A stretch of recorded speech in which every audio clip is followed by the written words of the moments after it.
गुरुर्ब्रह्मा गुरुर्विष्णू गुरुर्देव महेश्वरा सद्गुरु साक्षात परब्रह्म तस्मै श्री सद्गुरुवे नमः। जय जय रघुवीर समर्थ, श्रीराम समर्थ। सद्गुरु चरणांना नतमस्तक होऊन आपण या सुंदर सकाळच्या मनमोहक वातावरणामध्ये सर्वजण उपासना करूनच हे निरूपण श्रवण करायला बसलेले आहात असं समजून आपण या निरूपणास सुरुवात करूया। मायबाप सज्जनांचं स्वागत आहे। समर्थांनी सांगितलंच आहे ना, ही स्त्री आहे ना, ज्या घरामध्ये लक्ष्मीच्या पावलांनी येते ना, जर ती लक्ष्मी निरंतर राहिली तर त्या घराचं आहे ना नंदनवन होऊन जातं। म्हणजे स्त्री आहे ना ही लक्ष्मीच असते, पण ते लक्ष्मीनं बघा अलक्ष्मी व्हायचं की लक्ष्मी होऊन जगायचं हे प्रत्येक स्त्रीच्या हातामध्ये असतं। पण आजची स्त्री लक्ष्मी होऊन राहते का बरं? कधीतरी या गोष्टींचा विचार करणं भाग आहे। प्रत्येक स्त्रीनं एक गोष्ट लक्षात ठेवा, कारण मनुष्य आहे ना, बघा तुमचा पती आहे, आपली आई असेल, आपली बहीण असेल, जर ती लक्ष्मीसारखी असेल ना तर तिच्या पावलांनी आपण धनश्रीमंती होतो। म्हणजे काय? म्हणजे आपली सर्व कामंसुद्धा व्यवस्थित होतात। पण समर्थांनी बघा शास्त्रामध्ये असं वर्णन केलेलं आहे की एखादी स्त्री असेल तर तिला झोप भरपूर येत असेल, कोणत्या वेळी झोपावं कोणत्या वेळी उठावं हे तिला माहीत नसेल ना तर त्या घरामध्ये दारिद्र्य आल्याशिवाय राहत नाही। म्हणजे झोप ही एक अशी गरज आहे ना जी प्रत्येकासाठी खूपच आवश्यक असते। पण जेव्हा आपण काही तास झोपतो तेव्हा आपल्या शरीराची सर्व थकावट निघून जाते आणि पूर्ण बॉडी रिलॅक्स होऊन जाते। नंतर आपल्यामध्ये खूप सारे काम करण्याची नवीन ऊर्जा येते। तसे तर आपल्या सर्वांचा झोपण्याचा एक फिक्स टाईम असतो, परंतु काही वेळा आहे ना ही झोप एवढी गाढ होऊ लागते की व्यक्ती कधीही आणि कुठेही झोपी जातो। म्हणजे झोपणं आहे ना व्यक्तीसाठी तेवढंच आवश्यक आहे जेवढे की शरीरासाठी अन्नाची आवश्यकता आहे। आणि स्त्रियांच्या अशा या झोपी जाण्याच्या सर्वप्रथम यश कीर्ती प्राप्त होते। म्हणजे काय? म्हणजे घरातील ही महिला आहे ना जर अशा झोपतात ना तर विश्वास ठेवा की तुम्हाला धनवान आणि श्रीमंती होण्यापासून कोणीच रोखू शकत नाही। आणि ही गोष्ट शास्त्रामध्ये सांगितली गेलेली आहे, त्यामुळं तुम्ही अवश्य मन देऊन हे निरूपण ऐका। शास्त्रामध्ये असं वर्णन केलेलं आहे, जी स्त्री रात्री उशिरापर्यंत जागी राहते ना ती सर्व घराचा विनाश करत असते। आता इथे तुम्ही म्हणाल की माझा पती बघा रात्री कामावर जातो, कधी कधी दिवसा कामावर जातो, मग मला त्यांच्यासाठी जागं राहायला लागतं। जर अशी काही वेळ असेल ना तर ती वेगळी गोष्ट आहे, पण आपल्याकडे टाईम असून सुद्धा आपण जर रात्री उशिरापर्यंत झोपत नसू तर आपल्या घरामध्ये दारिद्र्य आल्याशिवाय राहत नाही। आणि यामुळं माता लक्ष्मी नाराज होऊन जाते। जर कोणी महिला जागी राहत असेल तर याचा अर्थ असा होतो की तुमच्या घरामध्ये कोणती तरी फार मोठी समस्या होऊ शकते। त्यामुळं कोणत्याही महिलेनं रात्री उशिरापर्यंत कधी जागे राहता कामा नये। बघा याचा फायदा काय होतो बरं?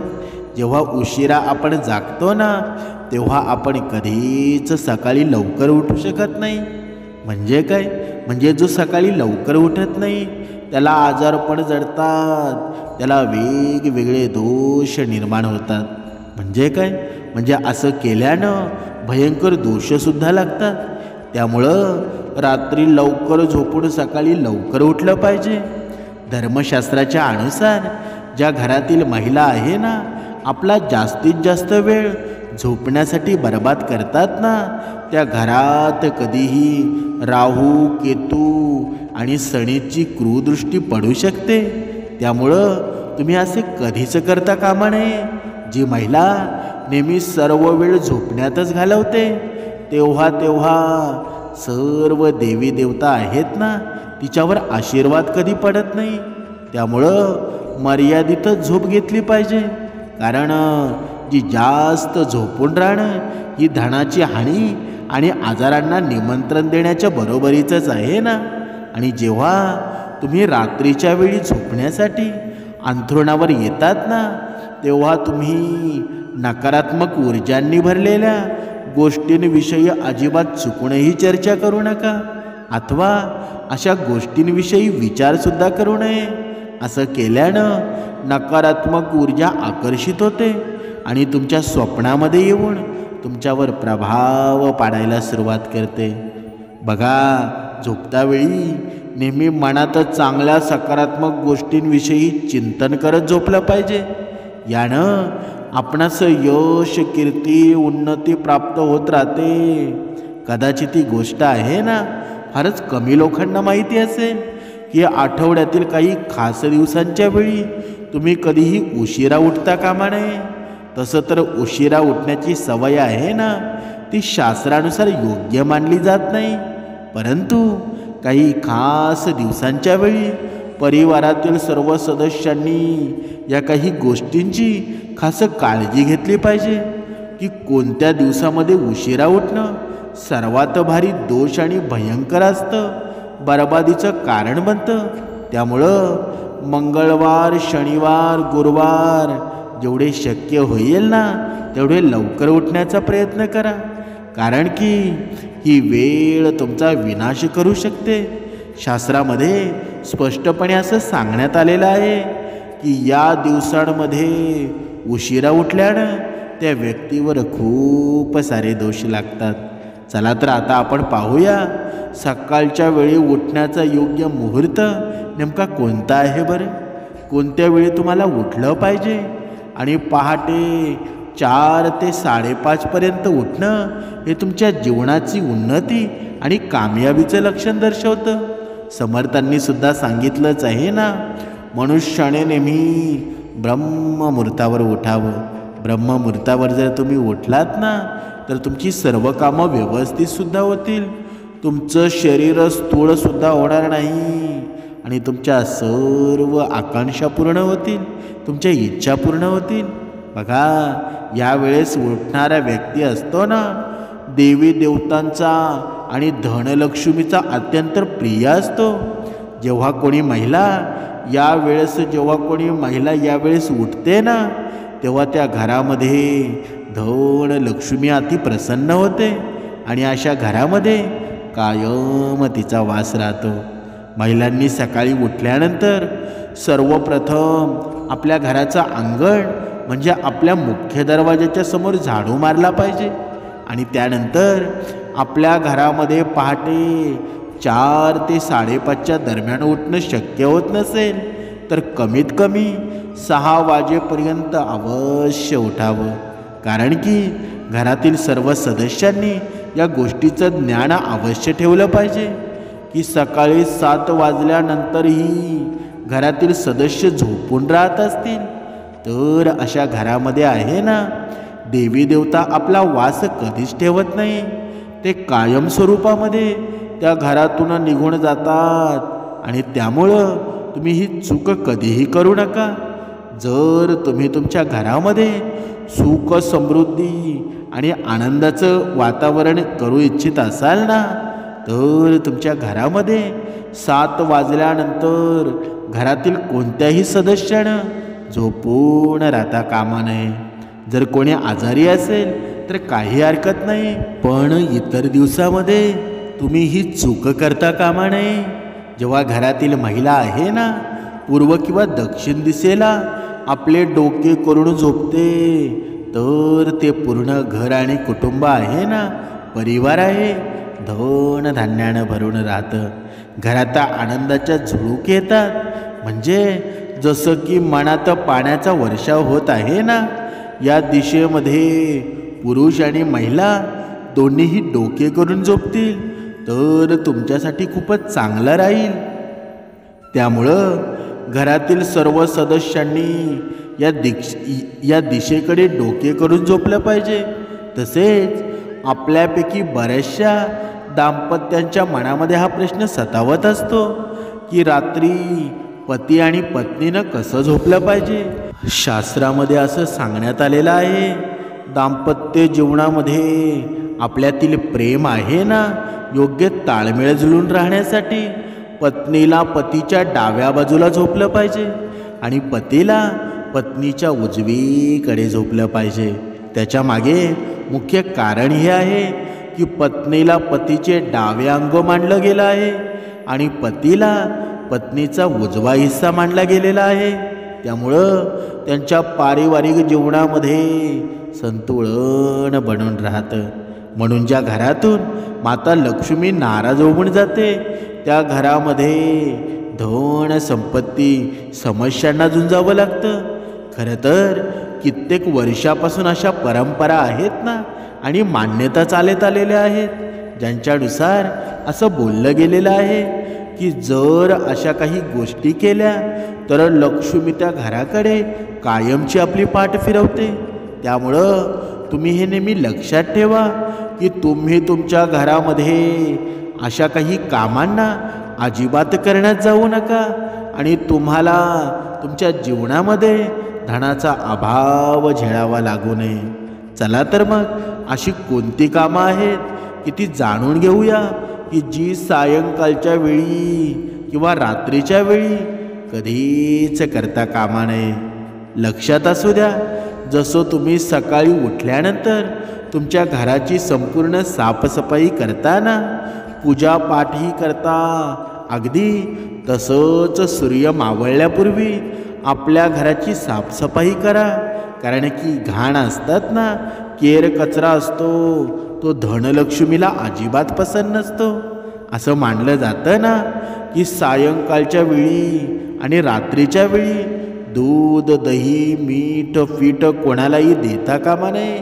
आणि लक्षात ठेवा, या वस्तू तुम्ही सायंकाळच्या वेळी घरात खरेदी करून आणू शकता, परंतु चुकूनही आपल्या घरातून काढून या वेळेमध्ये देऊ नये.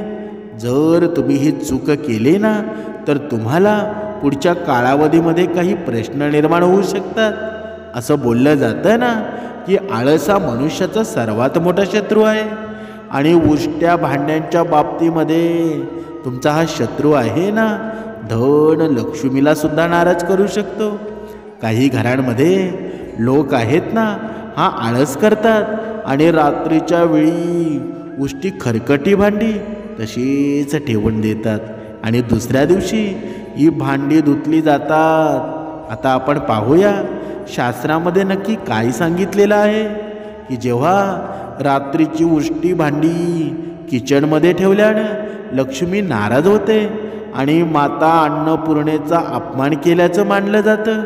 आणि वास्तुशास्त्रानुसार असं केल्यानं धनाची देवी महालक्ष्मी आहे ना आणि अन्नधान्याची देवी आहे, श्री अन्नपूर्णा तुमच्या घराचा त्याग करत असते.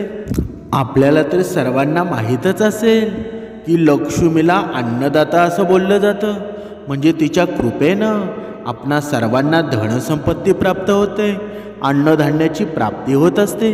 त्यामुळं हे लक्षात असू द्या की तुम्ही चुकूनही कधी अन्नाचा अपमान करू नका. त्याचबरोबर तुम्ही हेही लक्षात ठेवा की जेव्हा तुम्ही जेवण जेवत असाल आणि त्यावेळी ताटात घेतलेलं सर्व अन्न पूर्ण संपवावं, कारण की माता लक्ष्मी आहे ना, ताटात अर्धवट टाकलेल्या अन्नाच्या कारणामुळे सुद्धा नाराज होऊ शकते. त्यामुळं आपल्या घरामध्ये या गोष्टी कधीच घडवून देऊ नका. जर कोणी असं करत असेल ना तर त्यास त्वरित रोकावं आणि खास करून आपल्या घरातील लहान मुलांवर हे संस्कार अवश्य करावं. पण हे संस्कार नक्की होतील कधी? जेव्हा आपला मुलगा किंवा आपली मुलगी असेल. बाळ संस्कार बघा केंद्र चालूच आहेत ना, बघा दर रविवारी भरवली जातात आणि जर आपला मुलगा भक्ती मार्गावाला जात असेल ना, श्रवण करत असेल, उपासना करत असेल, तर ते हे कार्य आहे ना तो आवडीनं करतो. म्हणून पुढे पाहूया, ज्या घरातील महिलांना नेहमी अपमानित केलं जातं, अशा घरात ही लक्ष्मी आहे ना कधीच वास करत नाही. त्यामुळं चुकूनही तुम्ही ही चूक घरात करू नये. बऱ्याच वेळेला आपण पूजा करता वेळी काही चुका करतो, ज्या कारणामुळं आपणास नुकसान होऊ शकतं. म्हणजे पूजा करता वेळी काही लोक चुकून पूजेची सामग्री जमिनीवर तसेच ठेवून देतात आणि नंतर तेच देवताला समर्पित करतात. परंतु असं कधीही करू नये. पूजाची सामग्री आहे ना कायम पूजा थाळीमध्ये ठेवावी, कोणत्या तरी कपड्यावरती ठेवली पाहिजे. असं केल्यानं पूजेच्या त्या सामग्रीची सात्विकता असते आणि शुद्धता असते ना ती कायम टिकून राहते. नेहमी लक्षात ठेवा की स्वच्छ आणि साफसुथऱ्या ठिकाणीच ही धनाची देवी महालक्ष्मी आहे ती वास करत असते. ज्या लोकांच्या घरामध्ये केर कचरा अस्वच्छता घाण राहत असते ना, अशा ठिकाणी धनाची देवी कधीच वास करत नाही. त्यामुळं आपल्या घरामध्ये साफसफाई सोबतच आपल्या घराच्या आजूबाजूची साफसफाई देखील ठेवली पाहिजे. आपल्याला घरासोबतच आपल्या मनाने देखील स्वच्छ राहिलं पाहिजे. आणि हे मन स्वच्छ कधी राहील बरं? जेव्हा आपण उपासना करू, जेव्हा आपण श्रवण करू, समर्थांनी सांगितलेल्या मार्गावर चालू, तेव्हाच होईल ना. म्हणजे नुसतं वाचन पठण केल्यानं देव प्रसन्न होतो का? कधीच होत नाही. ज्याच्याकडे ही मनाची श्रीमंती असते ना, ज्याचं निर्मळ मन असतं, त्याला वेगळी भक्ती करावी लागत नाही. देव आपोआप त्याच्या हृदयामध्ये बसून जातो. म्हणजे आपण भक्ती करावी कशी हे तुम्हाला कळालंच असेल. त्यामुळं दुसऱ्यांच्या प्रती आपल्या मनामध्ये कधीही राग, द्वेष, दुश्मनी कधीच ठेवू नका. आणि काही वेळा आहे ना आपल्या घरातील लोक बाहेरून येतात आणि हातपाय न धुता तसेच खाऊ लागतात, किंवा मग सोप्यावर बेडवर आधीपासून राहतात.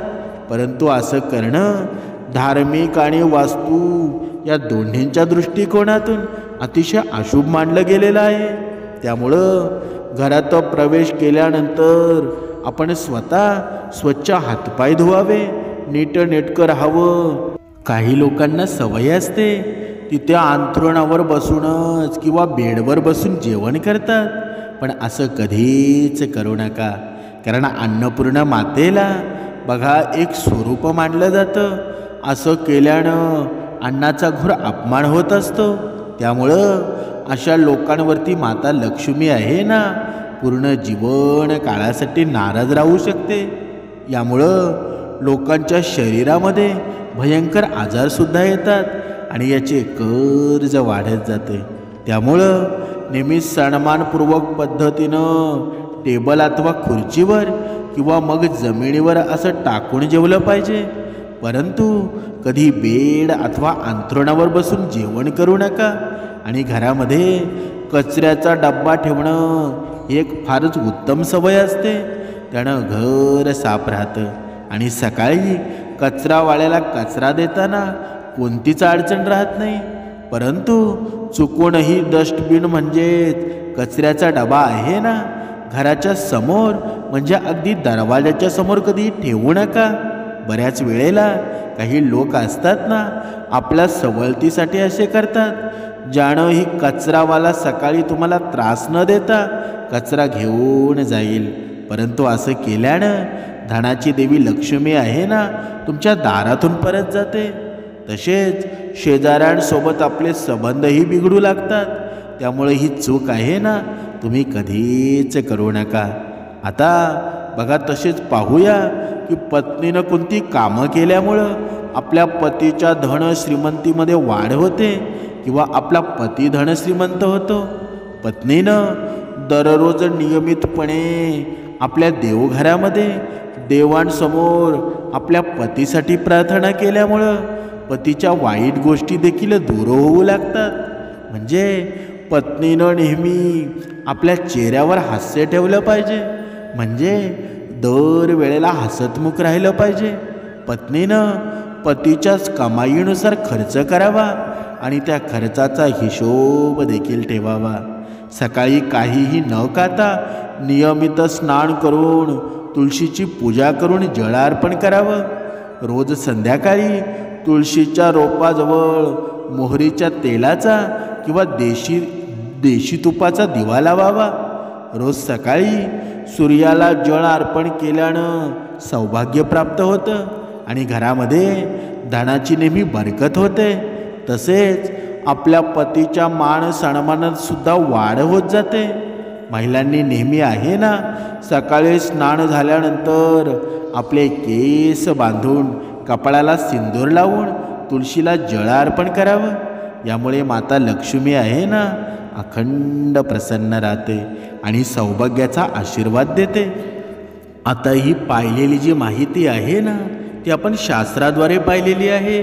आणि जर ही गोष्ट प्रत्येक स्त्री पुरुषाने जर लक्षात ठेवली ना, तर श्रीमंतीपासून तुम्हाला कोणी रोखू शकणार नाही. पण त्यासाठी सर्वात महत्त्वाची गोष्ट ही आहे की परमेश्वराचं नामस्मरण करावं, चिंतन करावं.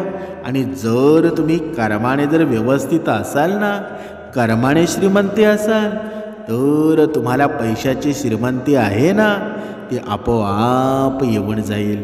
कारण हा कलियुग आहे ना, कर्माने श्रीमंत असणारा मनुष्य क्वचित दिसायला मिळतो. पण जो कर्माने श्रीमंत असतो ना आणि त्याच्याकडे आलेली श्रीमंती असते, ती कधीच कमी होत नाही. म्हणून एक गोष्ट लक्षात ठेवा, जीवनामध्ये कितीही संकट जरी आलं ना, किती जरी दुःख जरी आलं, तरीही हिरमसून जाऊ नका, दुःखी होऊन जाऊ नका. कारण जीवनामध्ये जर तुमच्या निरंतर नामस्मरण असेल ना, तर तुमचा विजय निश्चित आहे. जय जय रघुवीर समर्थ.